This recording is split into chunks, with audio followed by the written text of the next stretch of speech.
குழந்தைக்கு ஜூஸ் கொடுத்தவன் யார் சார்? நான் தான் சார் கொடுத்தேன். பெருமையா சொல்லிக்கிட்டேன். நான் பெருமையா தான் சொன்னேன். நீ மட்டும் உள்ள வாப்பா, மத்தவங்க எல்லாம் இங்க உக்காட்டல. நீ உள்ள போறதியா உன்னை நல்லா கவனிச்சிருப்பாங்களே. என்ன கவனிப்பு தெரியுமா? ஏண்டி ராஜ மரியாதையோட கவனிச்சாங்களா? என்ன ராஜ மரியாதை தப்பட்டையோட கொடுத்தாங்களா? தார தப்பெல்லாம் போலீஸ் ஸ்டேஷன் உள்ளவே கீதுமா. உள்ளேயே வாங்கி வச்சுட்டு பத்திரமா வந்துக்கிறேன். இன்ஸ்பெக்டர் லட்டி எத்தி என்ன முட்டிக்கு லாரம் காட்டுறாரு. ஏண்டி ஸ்னேகா அடி தாங்க முடியல. நீ பண்ண வேலைக்கு வேற என்னடி செய்வாங்க? சொல்லி அடிக்கிறாருமா இன்ஸ்பெக்டர். சொல்லி அடிக்காம உனக்கு மொத்தமா கொடுப்பாங்க. ஜூஸ்ல என்னடா கலந்து கொடுத்தேன்னு கேக்குறாரு.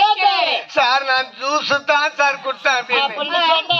டாக்டர் ரிப்போர்ட் வராது உங்களை அனுப்ப மாட்டேன். அன்னைக்கு ராத்திரி எங்கம்மா ஆட்டாமா தை போய் மாசி மாதம் மயான கொள்ள மறுநாள் வந்தவாசி பக்கத்துல தென்னாங்கூர் ஆடி கொடுத்துட்டு வந்தோம். ஆடி குடிய கிடத்த குடிமிட்டாங்களா? நாத்தச்ச சரக்கு எப்படி குடிக்கிறீங்க நான் சொல்றேன். நீ தான் சரக்கு நாத்தடி கூடாதுன்னு போண்டாவில ஊற்றி குடிக்கிறீங்க. அது போண்டாவோ பவன்டாவோ பாக்குறவங்க கண்ணுக்கு ஆட்டோக்கார ஜூஸ் குடிக்கிற மாதிரி தெரியுமா? நான் நடிப்பு வரடி சத்யா. நீ முன்னெல்லாம் மாரி இல்லை, இப்ப நீ மாறிட்டேன். எப்பவோ மாறிட்டேன். இப்ப நீ மும்முரமா இறங்கிட்டேன். எப்பவோ இறங்கிட்டேன். எங்கடி போறது கேட்டா பாட்டில் போற கதையை சரகட்சி கதை சொல்லிட்டு இருப்பாங்க. எப்படி ஒரு வழியாக அனைவரும் ஒட்டு சென்று விட்டோம். இந்த அழகான மலவரத்துல பார்த்துட்டா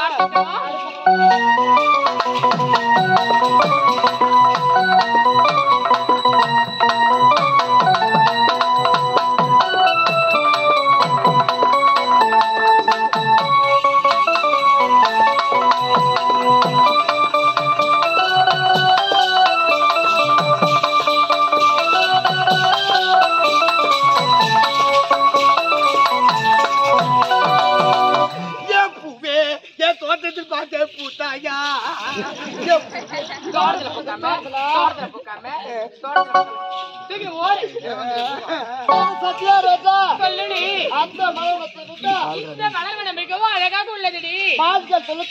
ஓடுவது மயில்கள் சோக விரித்து ஆடுவது இதையெல்லாம் பார்க்கின்ற பொழுது ரோஜா உன்னுடைய மனமாகப்பட்டது எப்படி இருக்கிறது சொல்லுடி. அது மட்டும் கிடையாது, உன்னுடைய தலை ரோஜா அதை நான் பார்த்து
எவ்வளவு சந்தோஷமாக இருந்தா கால நேரங்கள் போவதே தெரியாதடி.